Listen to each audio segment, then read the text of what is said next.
অন্তর্বর্তী সরকার আমাদের নির্বাচন দিয়ে চলে যাবেন, কেন আপনি এত তাল বাহানা করতেছেন?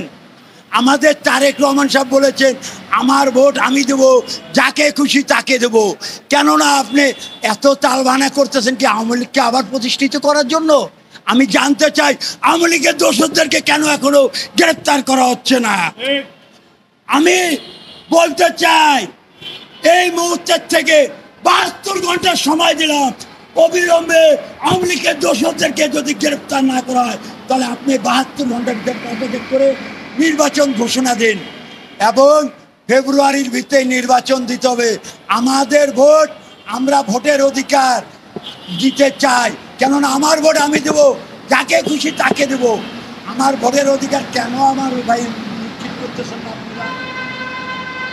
আরেকটু আমার এই যে শহীদ রাষ্ট্রপতি জিয়াউর রহমান একটা আদেশ দিয়ে গিয়েছিলেন আমাদেরকে যে দল বল নির্বিশেষে কাজ করার, তাই আমরা রিক্সা সংগঠন থেকে দল বল নির্বিশেষে দালালি বাদে কাজ করে যাচ্ছি। সেটা 2023 সাল থেকে আমরা সে প্রমাণ দেখা দিয়েছি। রাজপথে কত লোককে আমরা মেডিকেলের সেবা দিয়েছি, কত খুনে ভাইদেরকে নিয়ে যায়, আহত ভাইদেরকে নিয়ে যায় সেবা দিচ্ছি, রিক্সা দিয়ে, ভ্যান দিয়ে, অটো গাড়ি দিয়ে। কিন্তু কোনো লোক তো তখন ছিল না, এই রিক্সাওয়ালা ভাইরা ছিল রাজপথে। এখন কেন এত দালাল, এখন কেন এত প্রতিষ্ঠিত লোক? আমি জানতে চাই চেয়ারম্যান সাহেবের মাধ্যমে আমি এই জিনিসটা জানতে চাই। আমরা যদি আপনার দুর্দিনে থাকি তাহলে সুদিনে কেন আমরা থাকতে পারবো না?